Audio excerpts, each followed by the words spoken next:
The rain poured mercilessly as I stood on our driveway, a hastily packed suitcase at my feet and my laptop bag clutched to my chest. Through the streaming water, I could still see my father's face contorted with rage in the doorway. "You're throwing your life away for some stupid tech startup," he roared, his voice competing with the thunder. "No daughter of mine is going to waste her Stanford degree on this nonsense." My mother stood behind him, her expression a mix of disappointment and concern. "Olivia, please," she pleaded. "Just take the job at Goldman Sachs. They're offering you everything: security, prestige, a real future." I tightened my grip on my laptop bag, feeling the hard edge of my business plan inside.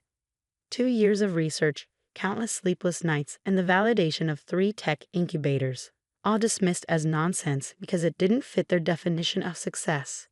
"This isn't nonsense," I said, my voice surprisingly steady despite the trembling in my hands. AI-driven cybersecurity is the future. My algorithm could protect millions of people from. "Enough," my father cut me off. "Either you take that job offer, or you're no longer welcome in this house." The rain soaked through my clothes as I stood there, 23 years old, summa cum laude from Stanford, and about to be homeless. But something inside me had changed. Maybe it was the countless rejections that had only made my resolve stronger, or maybe it was simply time to stand up for myself. "Then I guess I'm no longer welcome," I replied, picking up my suitcase. My mother gasped. "Olivia, don't be ridiculous. Think about your future." "I am thinking about my future, Mom, just not the one you planned for me." As I turned to leave, my father's voice cut through the rain one last time. "If you walk away now, don't come back until you've learned your lesson." I didn't look back as I walked to my old Honda Civic, the one I bought with my internship money against my parents' wishes. They'd wanted to buy me a luxury car for graduation, with strings attached, of course. Like everything else in my life, it would have been another golden handcuff. The engine sputtered to life, and through the rearview mirror, I watched my childhood home disappear into the rain. 12 years of straight A's, captain of the debate team, student body president. None of it mattered because I dared to dream differently. I drove through the wealthy neighborhoods of Atherton, where success was measured in square footage and car brands. My parents' world of corporate ladders and country club memberships felt suffocating. They'd never understand that I wanted to build something of my own, to create technology that could make a difference. My phone buzzed with text messages. "Mom, please come back. We only want what's best for you." "Dad, don't throw away everything we've given you." "Mom, at least take the interview. Just meet with him once." I turned off my phone and focused on the road ahead. In my bag was my laptop containing the code I'd been perfecting since my sophomore year. Everyone said I couldn't predict and prevent cyberattacks in real time. Everyone except Professor Chen, who'd seen the potential in my algorithm when it was just a theory. "The biggest innovations come from those willing to challenge conventional wisdom," he told me. "But be prepared. The world doesn't always welcome disruptors." I hadn't fully understood his warning then. Now, driving through the rain with nowhere to go, it hit me with crystal clarity. The first few weeks were harder than I'd imagined. I couch surfed between college friends, careful not to overstay my welcome. During the day, I worked from coffee shops, refining my code and pitching to potential investors. At night, I took freelance programming jobs to keep myself afloat. My parents' influence in the tech world made things even more challenging. Potential investors would suddenly back out after mysterious phone calls. Promising meetings would end with apologetic emails about conflicts of interest. "Your father is just trying to protect you," one family friend told me after another failed pitch. The startup world is brutal. 9 out of 10 fail within the first year. What they didn't understand, every rejection, every closed door only made me work harder. I improved my algorithm, expanded its capabilities, and documented results that couldn't be ignored. I lived on ramen noodles and coffee, working 18-hour days, sleeping on a second-hand futon in a shared apartment in the roughest part of San Jose. 3 months after being kicked out, I got my first break. A small cybersecurity firm agreed to run a pilot test of my algorithm. The results exceeded even my expectations. My AI detected and prevented attacks that their best systems had missed. Word spread quickly in the tech community. Suddenly, the same investors who'd ignored my emails were calling me. But I remembered who had believed in me when I had nothing. Sarah Chen, a junior partner at Nova Ventures, had been the only one to see past my age and last name. "Your parents' connections might open doors," she'd said during our first meeting, "but your innovation will break down walls." With Nova's seed funding, I could finally bring Security AI to life. We rented a small office, really just a converted storage room, and I hired my first 2 employees. Both were brilliant programmers who'd been overlooked by big tech companies because they didn't fit the traditional mold. My parents' attempts to save me from myself didn't stop. They sent relatives to talk sense into me. Old family friends would accidentally run into me, armed with job offers and warnings about startup failure rates. "Your sister took over the family investment firm," my mother reminded me during one of her rare calls. "She's already made partner. Meanwhile, you're throwing away your potential on this experiment." I hung up and went back to work. They didn't know that major tech companies were already showing interest in Security AI. They couldn't see that their successful daughter's investment firm was using outdated security protocols that left their clients vulnerable. 6 months in, we landed our first major client, a mid-sized bank that had suffered a devastating cyber attack. Our system not only secured their network but predicted and prevented 3 potential breaches in the first week. The success attracted attention from bigger players. Tech blogs started writing about the revolutionary AI security system developed by a Stanford graduate. Carefully, purposefully, they never mentioned my last name. I wanted Security AI to succeed on its own merits, not because of, or in spite of, my family name. 1 year after being kicked out, I stood in our new office, a real one this time, with actual windows and space for our growing team. The view wasn't much, just a parking lot and a billboard advertising local businesses. But someday, I promised myself, Security AI's name would be up there in lights. Little did I know how that promise would come true, or how my parents would react when they saw it. But that's another part of the story. 4 years after that rainy night, Security AI had grown beyond my wildest dreams. Our small team of 3 had expanded to over 200 employees across 3 offices. The converted storage room was now a sleek headquarters in downtown San Francisco, with a view of the bay that still took my breath away every morning.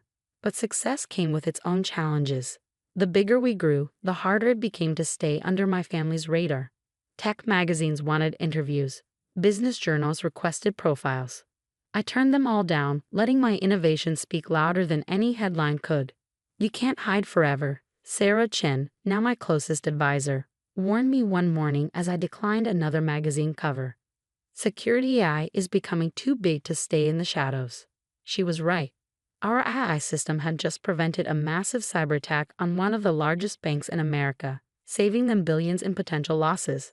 The story was everywhere in the tech world, and inevitably, it reached my family's attention. The first contact came through LinkedIn. My sister Marina, now managing partner at our family's investment firm. Fascinating article about Security AI. The founder's name is mysteriously absent, but the Stanford connection and timeline are interesting. We should talk. I archived the message without responding. 2 days later, my mother called for the first time in 3 years. "Olivia." Her voice was softer than I remembered. "Why didn't you tell us, your father and I? We've been watching Security AI's rise for months. We had no idea." "Would it have made a difference?" I asked, keeping my voice neutral. "Would you have supported me if you knew?" The silence on the other end answered my question. "I have a meeting," I said. "Goodbye, Mom." The meeting was with Microsoft's cybersecurity division. They wanted to integrate our AI system into their entire platform, a deal that would make Security AI a household name overnight. As I stood in a Seattle boardroom, presenting to their executives, I couldn't help but think about how far I'd come from that rain-soaked driveway. The Microsoft deal was just the beginning. Google called next, then Apple. Suddenly, Security AI was at the center of a bidding war between tech giants. Our valuation soared past $1 billion, making us the fastest-growing cybersecurity company in history. I still lived simply, pouring most of my earnings back into research and development. My apartment, though in a better neighborhood now, was modest. My Honda Civic had finally died, replaced by a practical Tesla Model 3. More for the autopilot during late work nights than status. Then came the offer that would change everything. The New York Stock Exchange wanted to feature Security AI in their Times Square billboard campaign celebrating innovative tech companies. My face, my name, my story. There would be no hiding anymore. It's time, Sarah said, watching me stare at the offer email. You've proven everything you needed to prove. The morning my face appeared on Times Square's largest billboard, I was in our New York office, pretending it was just another day. But my phone wouldn't stop buzzing. Dad, we just drove past Times Square. Is this why you've been hiding from us all these years? Mom, please, can we meet? We were wrong. So terribly wrong. Marina, that's quite a statement you're making, little sister.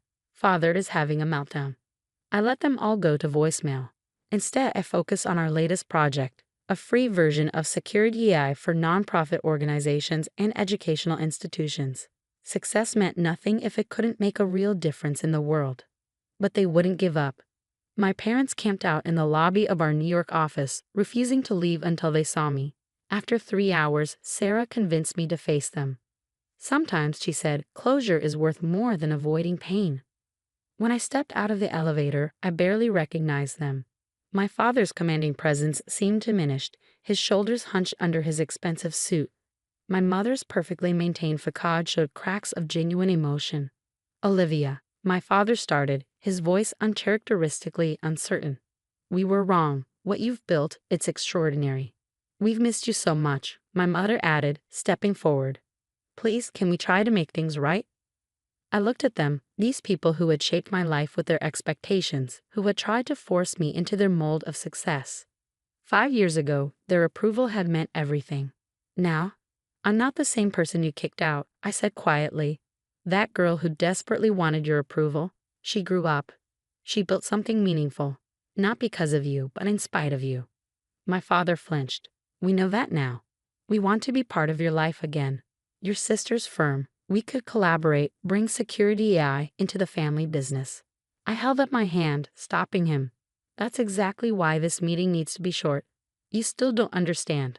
I didn't build Security AI to prove you wrong or to earn my way back into the family. I built it because I believed in something bigger than our family name. But we're still your parents, my mother pleaded. Surely that means something. I smiled, feeling oddly at peace. It does. It means I'll always be grateful for the education you gave me. It means I'll never forget the lessons you taught me, both the ones you intended and the ones you didn't. But it also means I know exactly what I want to say to you now. They leaned forward, hope flickering in their eyes. Thank you, I said clearly, for kicking me out that night. It was the push I needed to become who I was meant to be. Without waiting for their response, I turned and walked back to the elevator. Through the reflection in its polished doors, I watched their expressions shift from hope to understanding. They had expected forgiveness, a tearful reunion, a return to the fold. Instead, they got something else. A daughter who no longer needed their approval. The next morning, Security AI's stock opened at $245 per share. My face still glowed on the Times Square billboard. But it wasn't about proving anything anymore. It was about the thousands of companies our technology protected, the jobs we created, the changes we'd made possible. My phone buzzed with a text from Sarah. Your father's investment firm just tried to buy a major stake in Security AI. I smiled and typed back, too late. We already donated those shares to fund cybersecurity education for underprivileged students. Sometimes success isn't about proving your worth to others. Sometimes it's about proving to yourself that you were right to believe in your dreams, even when no one else did. And sometimes the best revenge isn't revenge at all. It's living well, on your own terms, making a difference in ways that money can't measure. The rain had stopped in New York, and as I walked to our office, I couldn't help but smile at the symmetry. 5 years ago, I stood drenched in a different rain, feeling lost and alone.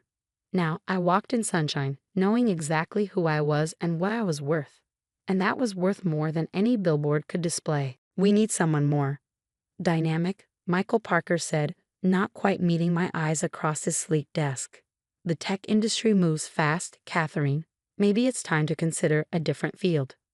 I sat there, stunned, staring at the termination papers he just slid across to me. 23 years at Vertex Software, and this was how it ended. Dynamic? I repeated, my voice steady despite the anger building inside me. I just led the team that delivered our most successful product launch ever. Michael, 15 years my junior and CEO for barely 6 months, gave me that condescending smile I'd grown to hate. The industry is changing. We need young blood, fresh perspectives. Someone who can connect with our younger demographic. Young blood, fresh perspectives. Pretty words for what this really was. You mean you need someone younger, I said flatly. I'm 45, Michael, not dead. He shifted uncomfortably. Your severance package is generous. 3 months' salary plus. Save it. I stood up, gathering my dignity along with my papers. You'll regret this decision. He actually laughed, a short dismissive sound that made my blood boil. Catherine, let's be professional about this. You've had a great run. But it's time to step aside for the next generation. I walked out of his office without another word, past the curious stares of my colleagues, past the desk where I'd spent countless late nights building Vertex into what it was today. My daughter Olivia's latest text glowed on my phone. How'd the meeting go, Mom? Olivia, 23, brilliant and newly graduated with dual degrees in computer science and business. She'd been telling me for months that Vertex was changing, that the new management didn't value experience. I defended them, loyal to the end. I texted back, we need to talk. 2 hours later, I sat in my kitchen watching Olivia pace back and forth like a caged tiger. Her dark hair, so like mine at her age, swung with each turn. They can't do this, she fumed. It's age discrimination. It's illegal. We should sue. And spend years in court. I shook my head. No, I have a better idea. She stopped pacing. What?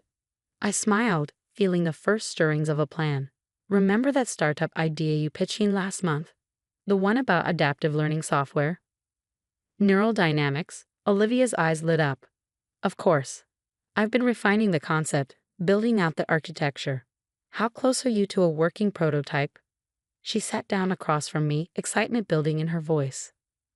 I could have something basic in 3 months, but Mom, we need funding, infrastructure. I have savings, I said. And more importantly, I have 23 years of industry connections. People who owe me favors. People who might be very interested in supporting a company that actually values experience. Olivia stared at me for a long moment. You're serious. Michael Parker thinks I'm too old for this industry. I pulled out my laptop. Let's prove him wrong. The next 3 months were a blur of activity. While Olivia worked on the prototype, I reached out to my network. To my surprise and vindication, many were eager to help. It seemed I wasn't the only one troubled by the industry's obsession with youth. Marcus Chen, my old mentor from my early days at Vertex, now ran a venture capital firm. Adaptive learning software with an experienced team behind it. Count me in. But Catherine, he paused, why not put yourself as CEO? Why Olivia? I smiled. Because nothing will prove my point better than having my 2 old ideas succeed under my daughter's leadership. We set up shop in a small office park across town from Vertex. Neural dynamics. Olivia insisted on keeping the name, started with 10 employees, all experienced developers who'd been aged out of their previous positions. 4 months in, we had our first working prototype. It was revolutionary, software that actually adapted to each user's learning style, growing and evolving with them. Perfect for both corporate training and educational institutions. While Olivia led the technical team, I handled business development. My industry contacts proved invaluable. Within 6 months, we had our first major client, a Fortune 500 company looking to overhaul their training systems. The success of that first implementation led to others. Neural dynamics grew rapidly, but smartly. We hired based on talent and experience, not age. Our office became a mix of youth and wisdom, each learning from the other. 1 year after being fired from Vertex, I sat in our new headquarters, a renovated warehouse with exposed brick walls and open workspaces, reviewing our latest acquisition proposal. Mom. Olivia burst into my office, her face flushed with excitement. You need to see this. She handed me her tablet. On the screen was a news article. Vertex software reports 4th quarter losses, stock plummets. I skimmed the article. Vertex was struggling. Their last 3 product launches had failed to meet expectations. Customer satisfaction was down. And buried in the middle of the article was a telling quote from an anonymous employee. The new management doesn't understand the complexity of enterprise software. They're all flash, no substance. Olivia perched on the edge of my desk. They're looking for a lifeline. Rumor is they're approaching companies for potential buyouts or partnerships. I leaned back in my chair, a plan forming. What would you say to acquiring their enterprise division? Her eyes widened. Can we afford it? After next week's IPO, I smiled. Easily. But that's not the best part. What is? Michael Parker would have to interview with you to keep his position. Olivia's grin turned wicked. When do we start? I picked up my phone and dialed Marcus. Time to make an offer they can't refuse. The wheels were set in motion. Our IPO the following week exceeded all expectations. Turns out investors appreciated a tech company that valued experience. Neural Dynamics was now worth billions, and we were about to turn the tables on Vertex. But first, we had to arrange a meeting. One that would remind Michael Parker that age was just a number, and karma was very, very real. The Vertex software lobby hadn't changed. Same modern art on the walls, same sleek furniture, same air of desperate trendiness. But this time, I wasn't here as an employee. I was here as the owner of their potential salvation. Ms. Wilson. The receptionist smiled brightly. The board is ready for you in the main conference room. I nodded, adjusting my designer blazer. The same room where I presented countless times during my 23 years here, but today was different. Actually, I said, I'll wait for my CEO to arrive. She's leading the presentation. The receptionist blinked, clearly not expecting that. I enjoyed her confusion as I sat down, checking my phone for Olivia's latest text. Stuck in traffic, 5 minutes away. Don't start without me. Right on cue, Michael Parker emerged from the elevator, his face tight with stress. He'd aged in the past year. Amazing what running a company into the ground could do to someone. Catherine? He stopped short, staring at me. What are you doing here? I smiled pleasantly, waiting for a meeting. You know, despite being so old, I can still manage that much. He flushed. Listen, about last year. Ms. Wilson. The receptionist cut in. Your CEO has arrived. Olivia strode through the front doors like she owned the place, which if things went according to plan, she soon would. She wore a black power suit that made her look older than her 24 years. But her youth was still apparent.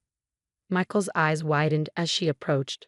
I could see him processing, wondering why someone so young was leading a company wealthy enough to acquire Vertex. Mom, Olivia smiled, kissing my cheek. Sorry I'm late. Traffic was terrible. She turned to Michael, her expression cooling. Mr. Parker, I presume. I watched the blood drain from his face as the pieces clicked into place. Mom, he choked out. Shall we head to the conference room? I suggested brightly. I believe the board is waiting. The boardroom was packed.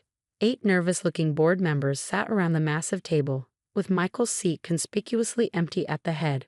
As we entered, I recognized most of them, the same people who'd rubber-stamped my termination a year ago. Olivia took control immediately, standing at the front of the room with the confidence of someone twice her age. Good morning, everyone. I'm Olivia Wilson, CEO of Neural Dynamics. I believe you all know my mother, Catherine. The board members shifted uncomfortably. One of them, Harold Matthews, who'd been my ally before Michael took over, actually had the grace to look ashamed. Let's cut to the chase, Olivia continued, pulling up our presentation. Vertex's market value has dropped 60% in the past year. Your last 3 products have failed. You're losing customers to more innovative competitors. She paused. Like us. Michael, who'd slunk into his chair at the head of the table, spoke up. We've had some temporary setbacks. Temporary? Olivia raised an eyebrow. Your best developers have left. Your enterprise customers are jumping ship. And your attempt to modernize by pushing out experienced employees has backfired spectacularly. She clicked to the next slide, showing Neural Dynamics growth charts. Meanwhile, our company, led by the people you discarded, has captured 30% of the enterprise market in just 1 year. The board members leaned forward, studying the numbers with increasing interest. Harold Matthews let out a low whistle.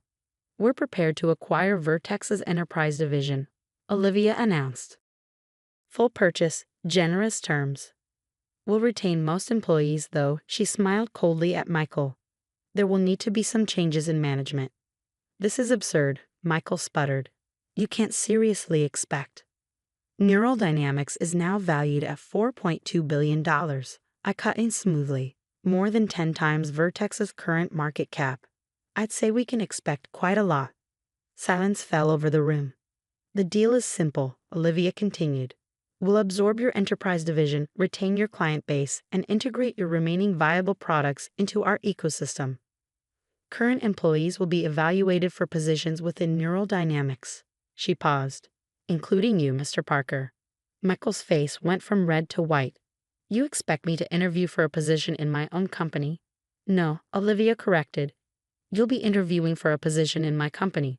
Assuming you're not, she glanced at me with a small smirk. Too old for the industry. I bit back a laugh as Michael slumped in his chair, defeated. Harold Matthews cleared his throat. I move that we take a brief recess to discuss the terms. Of course, Olivia nodded. Take all the time you need. Though I should mention, 3 of your largest competitors have already expressed interest in similar deals. We stepped out into the hallway, leaving the board to their deliberations. As soon as the door closed, Olivia turned to me with a grin. Did you see his face? I thought he was going to pass out. I hugged her tightly. You were brilliant, sweetheart, absolutely brilliant. Ms. Wilson. Michael's voice came from behind us. He stood there, looking smaller somehow, his previous arrogance replaced by desperation. Catherine, could we speak privately? I glanced at Olivia, who nodded and moved away. He swallowed hard. I may have been hasty last year, short-sighted. May have been. He ran a hand through his hair, more gray now than a year ago. I was wrong? Okay. Is that what you want to hear? I was wrong about you, wrong about experience, wrong about everything. I studied him for a moment. No, Michael, that's not what I want to hear. What I want is for you to understand something fundamental about this industry, about any industry. Success isn't about age. It's about wisdom, vision, and the courage to value people for their actual abilities. And now, he asked quietly, what happens to me? That depends on the board's decision. And after that, I smiled. It depends on how well you interview with my daughter. The board's decision took less than an hour. They accepted our offer unanimously, desperate to salvage what they could from Vertex's decline. Within weeks, the acquisition was complete. True to our word, we retained most of Vertex's employees. After thorough evaluations, some of the younger hotshots Michael had promoted left immediately, unwilling to work in an environment that didn't worship youth above all else. As for Michael, I sat in my office 3 months later, reviewing performance reports, when Olivia walked in. You'll never guess who just accepted a junior project manager position, she said, dropping into the chair across from me. How did he do in the interview? She grinned. Let's just say he's very eager to prove he can adapt to a more experienced management style. I laughed. And his first assignment? He'll be working under Janet Thompson's team. You remember Janet? I did indeed. Janet was another too-old employee Michael had pushed out. She joined Neural Dynamics early on and now led our largest development division. At 62, she was also our most innovative team leader. Perfect, I said. Later that day, I walked through our office, observing our unique company culture in action. Young developers collaborated with industry veterans, each learning from the other. In one conference room, a 20-something programmer was explaining new coding frameworks to her older colleagues.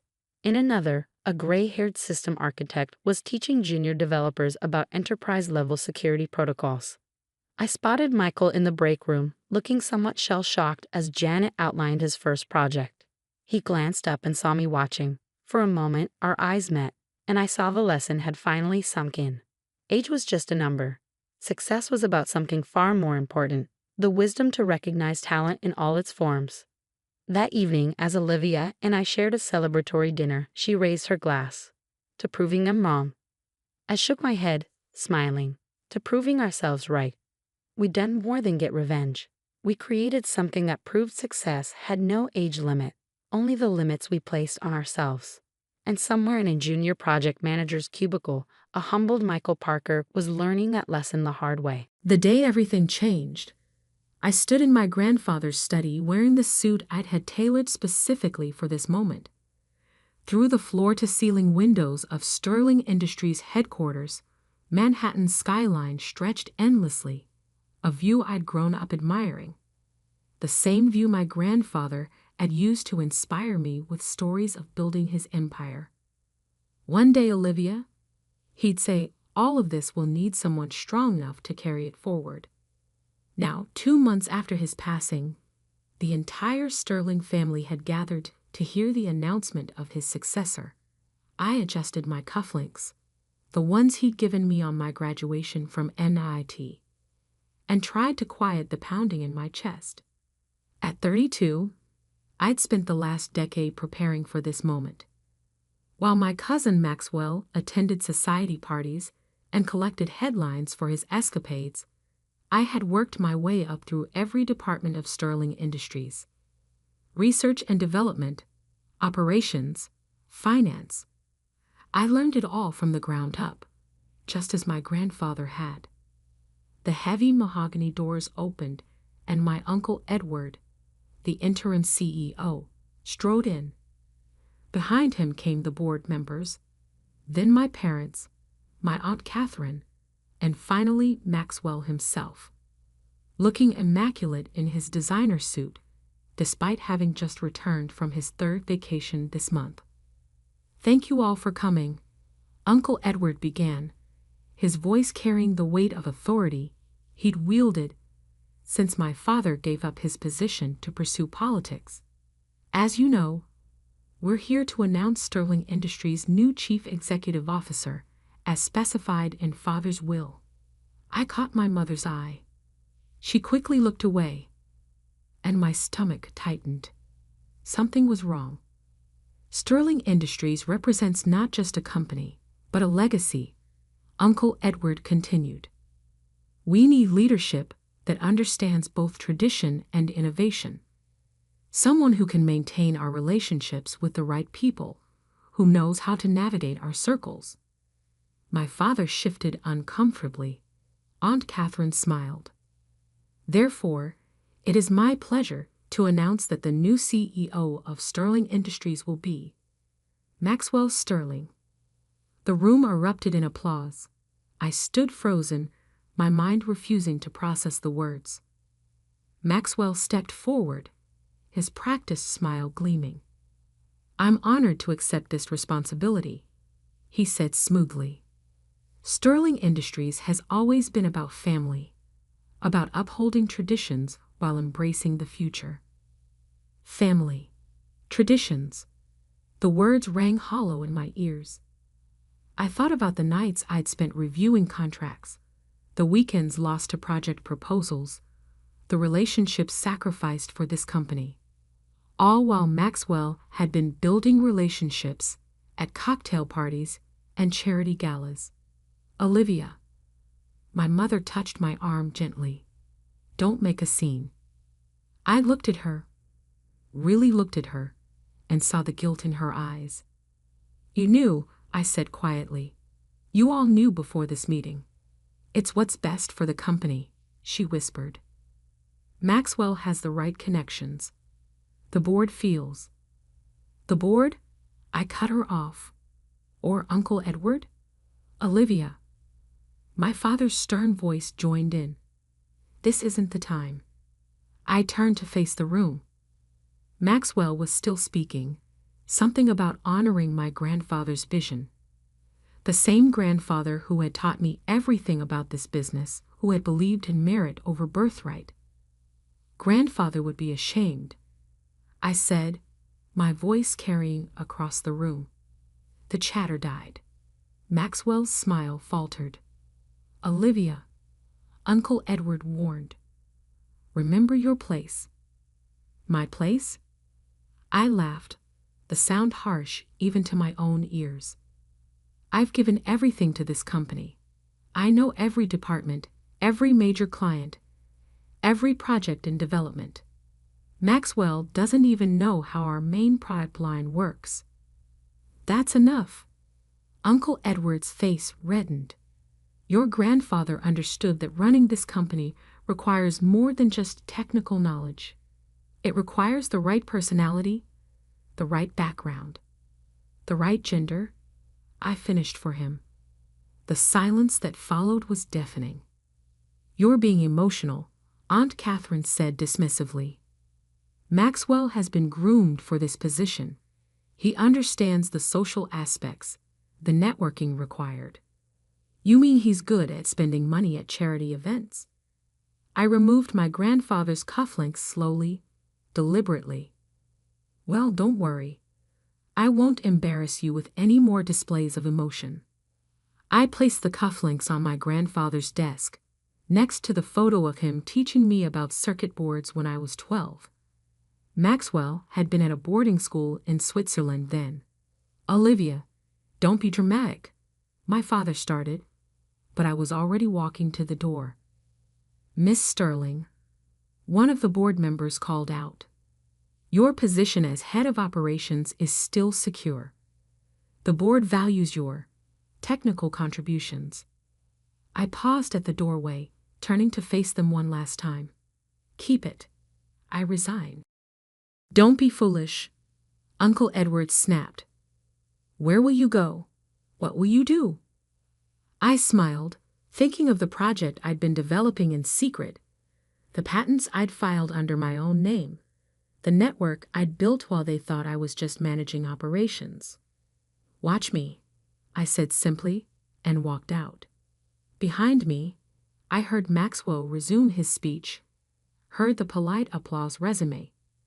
They probably thought I would cool down, come crawling back once I realized I couldn't survive without the Sterling name. They had no idea what I was capable of, but they would learn. In the elevator, I pulled out my phone and made a call I'd prepared months ago, hoping I wouldn't need it. David, it's Olivia Sterling. Remember that offer to fund my startup? I'm in. But we do this my way. The elevator doors opened to the lobby, and I walked out of Sterling Industries for the last time. Behind me lay a decade of dedication and betrayal. Ahead lay uncertainty and possibility. I had no way of knowing then that in 10 years, I would own not just a competing company, but an empire that would bring Sterling Industries to its knees. That the family that had dismissed me would come begging for help. But that's getting ahead of the story. First, I had to build something of my own, and I knew exactly where to start. 10 years is a long time to plan revenge. But I wasn't just planning revenge. I was building something bigger than Sterling Industries could ever imagine. The first year was the hardest. I rented a small office in Brooklyn, far from Manhattan's gleaming towers. My team consisted of just 5 people, all brilliant engineers and developers who had been overlooked or undervalued at major corporations. Like me, they had something to prove. I sold my penthouse, liquidated my trust fund before my family could freeze it, and poured everything into Nova Technologies. The name was deliberate. In astronomy, a nova is a star that suddenly becomes explosively bright, outshining everything around it. Are you sure about this? David asked one night, looking over our dwindling finances. As my primary investor and closest friend outside the Sterling circle, he was the only one who knew my full plan. Your family's already spreading rumors about your emotional breakdown in the industry. I was hunched over my desk, reviewing our latest prototype designs. Let them talk. They think I'm developing consumer electronics, trying to compete with their household appliance division. They have no idea what we're really working on. What Sterling Industries never understood was that while they were focused on maintaining their existing market share in home appliances and basic electronics, I had seen the future. Clean energy storage systems that could revolutionize power grids. Quantum computing applications that would transform data processing. For 3 years, we worked in near secrecy.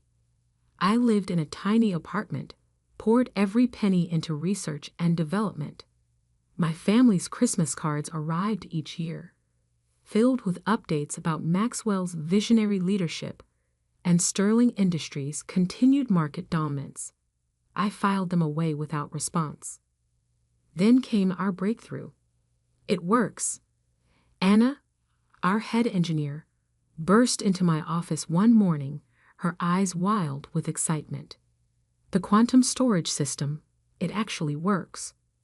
I followed her to the lab where our prototype hummed quietly, doing what Sterling Industries' research division had deemed impossible. We had created a quantum-based energy storage system that could revolutionize how cities managed their power grids. Within weeks, we filed the patents.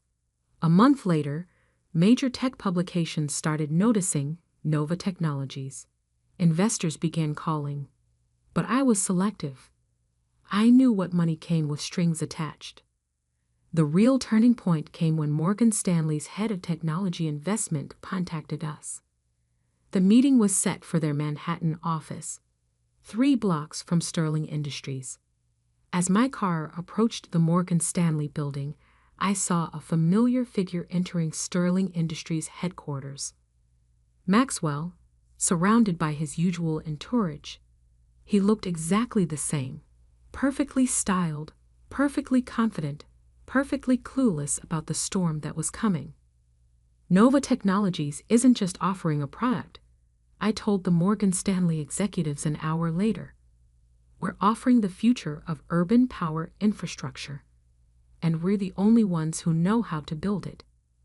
By the end of the meeting, we had secured $300 million in funding. But more importantly, we had gained powerful allies who saw Sterling Industries as outdated and ripe for disruption. The next few years passed in a blur of expansion, acquisitions, and strategic moves that my family never saw coming.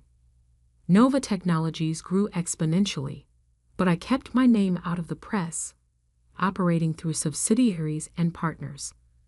Let Sterling Industries think I had disappeared. Then came the moment I'd been waiting for. Sterling Industries just lost the Chicago contract, David announced, striding into my office one morning. Their entire urban development division is in chaos. I smiled, remembering how I'd spent years building relationships with Chicago's city planners, knowing they would eventually need to upgrade their power grid. The contract was worth billions, and Sterling Industries had counted on it to fund their expansion plans. That's not all, David continued, a slight smirk playing on his lips. They're hemorrhaging money trying to develop competing technology. Maxwell's been making promises to shareholders that their R&D can't deliver. I leaned back in my chair, looking out at the Manhattan skyline from my new office, higher than Sterling Industries, with a better view. Had they figured out who owns Nova yet? No, the corporate structure is too complex. They know Nova is behind their troubles, but they haven't connected it to you. I picked up my phone, scrolling through recent messages. One from my mother, the first in years. Darling, I hope you're well. Perhaps it's time to come home? The family misses you. Translation: they were getting desperate. Another from Maxwell himself. Cousin, I know we've had our differences, but I'd value your technical expertise right now. Sterling Industries could use your skills. I deleted both without responding. What's our next move? David asked. I pulled up the latest market analysis on my screen. Sterling Industries stock had dropped 40% in 6 months. Their board was in panic mode. And I had just acquired a controlling interest in their largest remaining client through a shell company. Now, I said, we let them come to us. I didn't have to wait long. The next morning, my assistant interrupted my morning meeting. Ms. Noga, she said, using my professional name, Edward Sterling is in the lobby. He's demanding to meet with our CEO. I smiled, thinking of all the times Uncle Edward had dismissed my technical contributions. Make him wait an hour, then send him up. It was time for the Sterling family to learn exactly who they had underestimated. Uncle Edward looked older than I remembered. The confident swagger was gone, replaced by tense shoulders and worried eyes as he was finally shown into my office. He didn't recognize me at first. 10 years had changed more than just my position in life. "Thank you for meeting with me," he began, his rehearsed speech dying on his lips as recognition slowly dawned. "Olivia?" "Hello, Uncle Edward," I said calmly, enjoying the shock that spread across his face. "Or should I say, Mr. Sterling? This is a business meeting, after all." He sank into the chair across from my desk, his face ashen. You're behind Nova Technologies?" Surprised? I stood, walking to the window. From here, I could see Sterling Industries' headquarters, the building that should have been my legacy. "I suppose you would be. After all, I'm just the technical one, right? The one who doesn't understand the social aspects of business." "This is impossible," he muttered. "We've been trying to figure out who owns Nova for years. The corporate structure, the subsidiaries, are all designed to protect my identity." I finished for him. "I learned that from you, actually. All those lectures about keeping control through complex ownership structures. I paid attention, even if you never noticed." Edward's shock was transforming into anger. "You've been deliberately targeting us. The Chicago contract, the patent blocks, the client poaching. It was all you." "Not deliberately targeting," I corrected him. "Simply competing. Isn't that what you taught Maxwell about business?" "Oh wait, no. You taught him about cocktail parties and board meetings. I had to learn about actual business on my own." "We're family," he snapped. "What you're doing, it's destroying everything your grandfather built." "Family?" I laughed, the sound sharp in the quiet office. "Was it family when you passed me over for Maxwell? When you dismissed a decade of my work because I didn't fit your image of a CEO?" I pressed a button on my desk, and the wall screen came to life, displaying Sterling Industries' financial data. "Your stock has dropped 60% this year. Your major clients are fleeing. Maxwell's visionary leadership has led to failed projects and missed opportunities. And now you're here, probably to propose a merger or acquisition." Edward's silence confirmed my guess. "Let me save you the pitch," I continued. "Nova Technologies isn't interested in merging with Sterling Industries. We are, however, prepared to make an offer to buy controlling interest at a significantly reduced price given your current market position." I slid a document across the desk. Edward's hands shook as he read the terms. This would mean Sterling Industries would become a subsidiary of Nova Technologies. I finished. Maxwell would step down as CEO. The board would be restructured, and the Sterling family would retain only minority ownership. "You can't do this," he whispered, but we both knew he was wrong. "I already am," I replied. "You have 24 hours to accept. After that, we'll proceed with our expansion plans without you. I believe your shareholders already know which way the wind is blowing." As if on cue, my phone buzzed with a news alert. "Sterling Industries stock hits 5-year low amid takeover rumors." Edward stood up, his face red. "Your grandfather would be proud." I cut him off. "He built his empire from nothing. So did I. The only difference is I had to overcome my own family to do it." After he left, I sat in my office as evening fell over Manhattan. Within hours, the story would break. The mysterious owner of Nova Technologies revealed as the exiled Sterling Harris, the prodigal daughter who had outmaneuvered them all. My phone started buzzing with messages. "Maxwell, we need to talk. Please. Mother, darling, we had no idea. Can we meet? Aunt Catherine. You've made your point. Let's discuss this as family. I ignored them all. Instead, I called David. It's done, I said. Start the procedures for the takeover. How did Edward take it? About as well as you'd expect. I paused, looking at my grandfather's old cufflinks, which I'd kept all these years. Have security ready tomorrow. I expect more family visits. I was right. They came one by one over the next few days.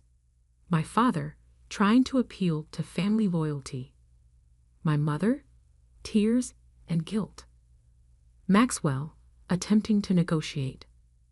But it was Aunt Catherine's visit that proved most interesting. You've grown ruthless, she said, studying me from across my desk. I learned from the best, I replied coolly. Yes, she smiled slightly. You did. That's why I voted for you 10 years ago. I blinked, surprised. You what? I was the only board member who voted for you as CEO, she revealed. I knew you had what it took. Edward and the others. They were afraid of change. Afraid of what you might do to their comfortable world. And look how right they were, I said. She laughed. Yes, look how right they were. The takeover proceeded exactly as I had planned. Sterling Industries became a subsidiary of Nova Technologies. Maxwell resigned. The board was restructured, and I finally took my place in the office that should have been mine a decade ago. But I didn't stop there. Under my leadership, both companies flourished. Sterling Industries was modernized, its technology updated, its culture transformed. Nova Technologies continued to grow, expanding into new markets and technologies. The family? They adapted, eventually. They had no choice. Money and power were the only languages they truly understood, and now I spoke both fluently. On my first day in the Sterling Industries CEO office, I placed my grandfather's cufflinks on the desk where they belonged. The view was exactly as I remembered it, but now I saw it through different eyes. I wasn't just the technical one anymore. I wasn't just the overlooked daughter or the underestimated cousin. I was Olivia Sterling, CEO of Nova Technologies and Sterling Industries. The woman who had built an empire from scratch, who had beaten her family at their own game. And I was just getting started. David found me later that evening, still at my desk reviewing merger documents. Was it worth it? He asked. All those years of planning, working in secret? I looked out at the city lights, thinking of that day 10 years ago when I'd walked away from everything I thought I wanted. They thought they were pushing me down, I said finally. But they were actually pushing me forward. Sometimes the best revenge isn't destroying what others have built. It's building something better, he finished. I smiled, thinking of all the possibilities ahead. Exactly. I stood behind the counter of Alexandria Books, carefully restoring the spine of a first edition Hemingway. The morning light filtered through the dusty windows, casting a warm glow on the towering shelves that my grandfather had built by hand 50 years ago. The familiar scent of aged paper and leather bindings filled the air, a smell that meant home to me, even if my family thought it meant failure. The bell above the door chimed. I didn't need to look up to know who it was. The sharp click of designer heels against hardwood floors announced my sister Vanessa's arrival before her voice did. Oh good, you're actually open, she said, her tone dripping with the kind of practiced condescension that only came from years of looking down at others. Mother was worried you might have finally given up on this. She glanced around, wrinkling her nose. Quaint little project. I carefully set down my tools and looked up. Vanessa stood in her perfectly tailored channel suit, diamond earrings catching the sunlight. Behind her, my brother Marcus leaned against a bookshelf, absently checking his Rolex. "The shareholders' meeting starts in an hour," Marcus said, not bothering to hide his impatience. "Father sent us to collect you. Though why he bothers including you in these things anymore is beyond me." I felt my jaw tighten. Hamilton Publishing, our family's company, had been the largest publishing house on the East Coast for 3 generations. My grandfather had built it from nothing, starting with this very bookstore. But somewhere along the way, the company had lost its soul, becoming more concerned with profit margins than the written word. "I'll pass," I said, returning to my work.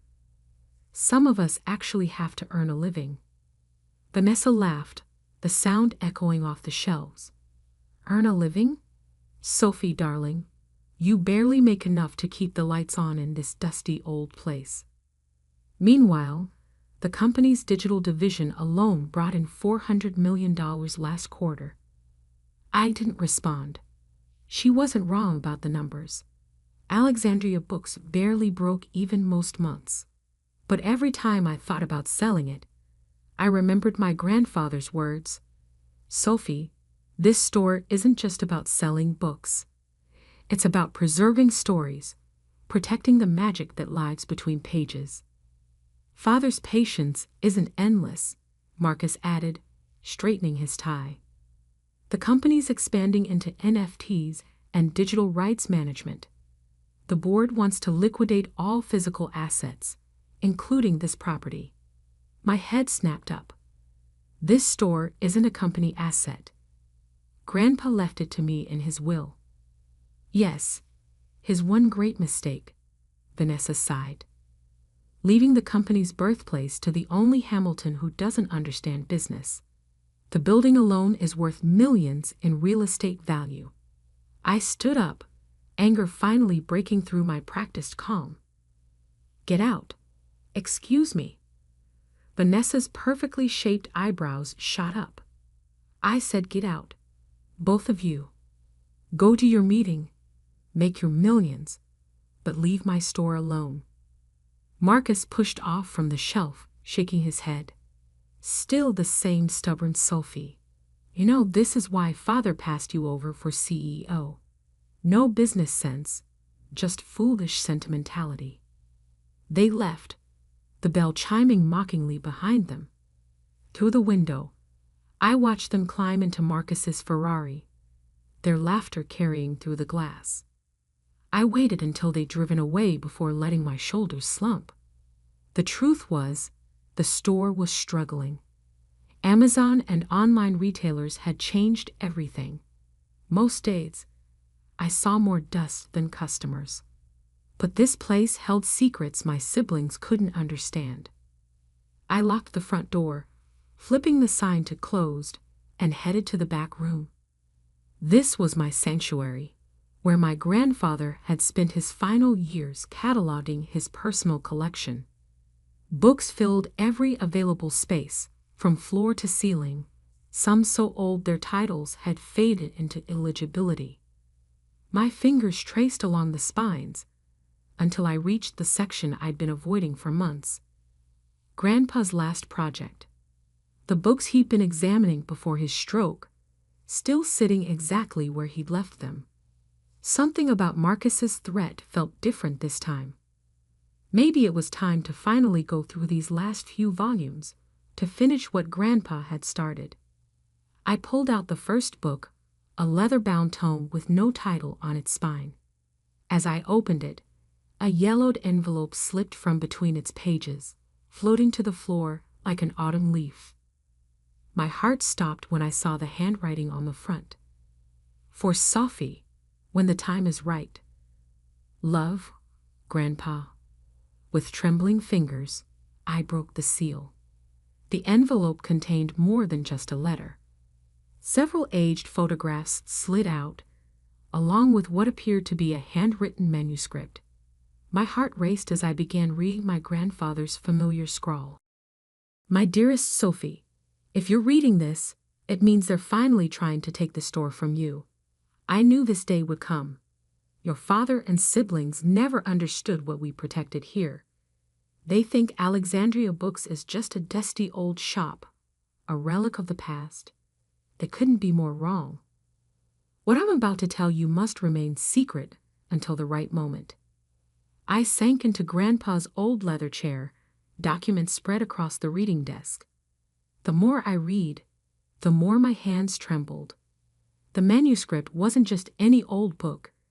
It was the original handwritten draft of The Lost Kingdom, the most mysterious work in publishing history.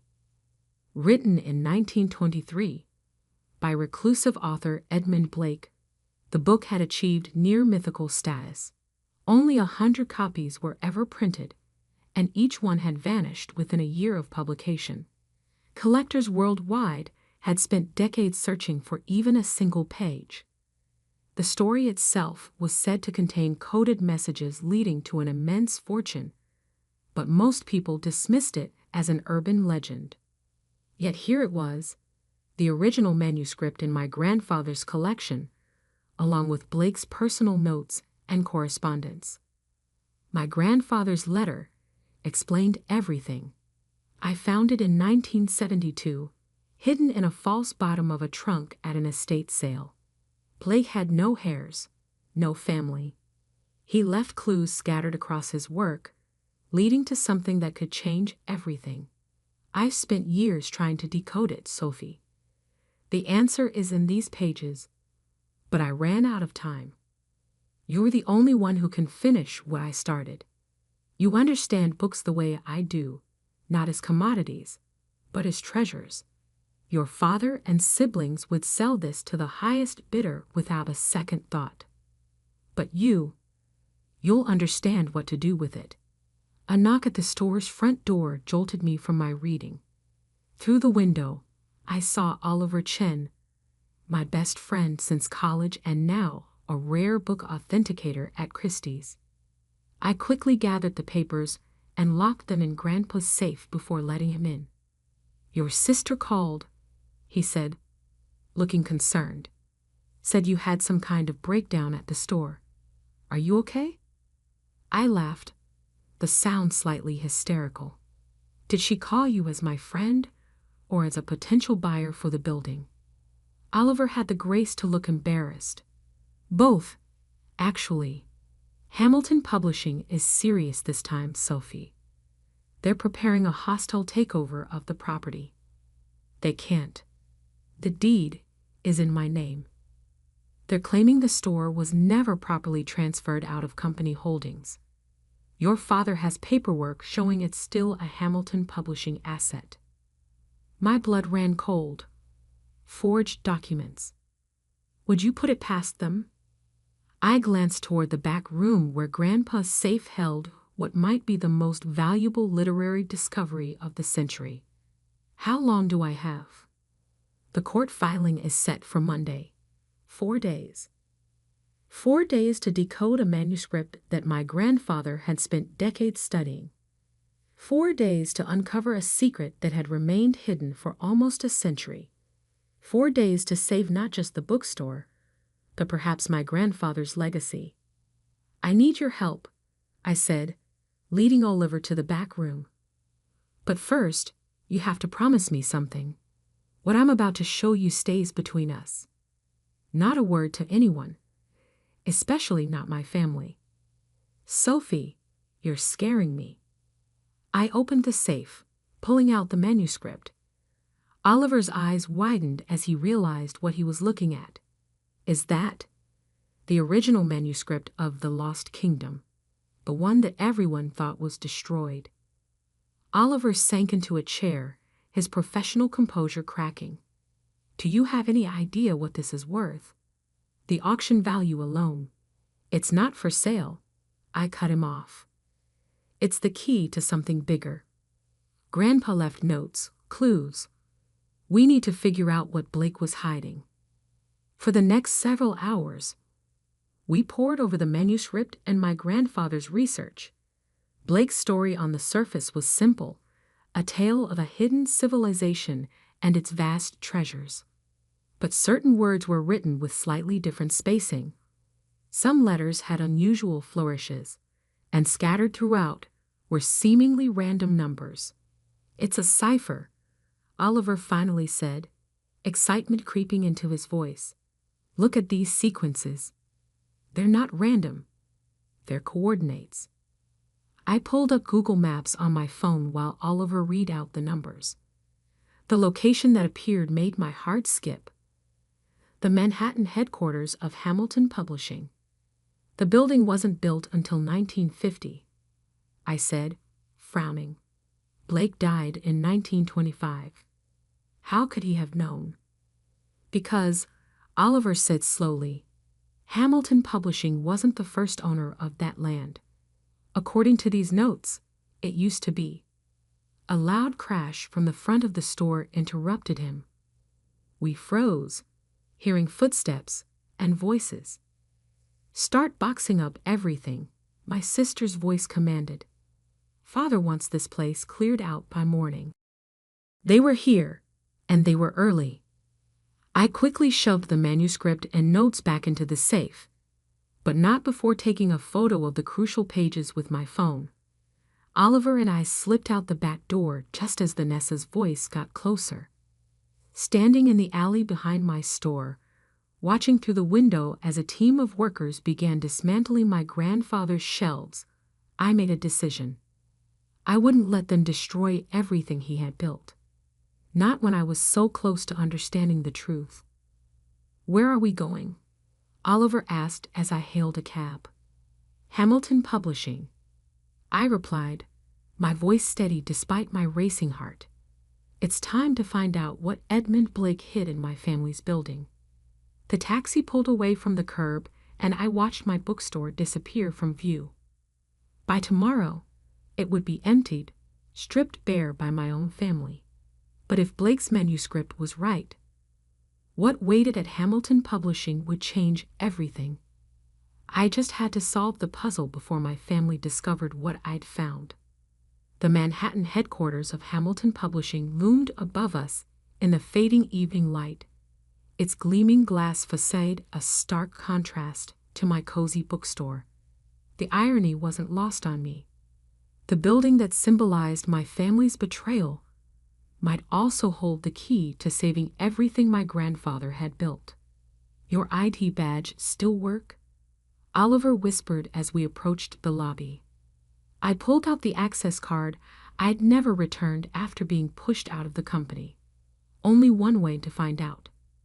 The security guard barely glanced up as we walked past, my outdated badge still granting access after all these years.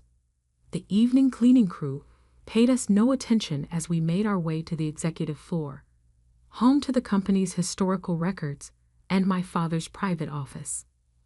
According to Blake's manuscript and my grandfather's notes, the secret lay somewhere in the building's original foundation. The coordinates pointed to a specific spot, now buried beneath decades of renovations. "The old blueprints should be in the archive room," I said, leading Oliver down a quiet hallway. "If we can cross-reference them with Blake's numbers." "Sophie." I froze. My father's voice echoed from his office doorway. He stood there in his perfectly tailored suit, surprise quickly turning to cold anger on his face. "I thought I might find you here," he said, stepping into the hallway. "Though I admit, I expected you to wait until we'd finished clearing out that dustbin you call a store." "You had no right," I said, my voice shaking. "Those books, that building, they belong to me." He smiled, but it didn't reach his eyes. "Nothing belongs to you, Sophie. Everything you have exists because of this company. Your grandfather understood that in the end. Why do you think he left controlling interest to me?" "Because you threatened him," I shot back. "I found his letter, Dad. I know what you did." Something flickered across his face. Fear, maybe. But it was gone in an instant. "I don't know what you think you found, but Edmund Blake's original manuscript, I cut him off. The real reason you wanted the store so badly. You knew it was there, didn't you?" That's why you've been trying to force me out." My father's face went pale. Behind me, Oliver shifted nervously. "Sophie," my father said, his voice dangerous now, "you need to be very careful about what you do next. That manuscript is company property. If you've removed it from the premises, it was never company property." I replied, "Blake didn't leave it to Hamilton Publishing. He left it to the owner of Alexandria Books, which was Grandpa, and is now me." "Where is it?"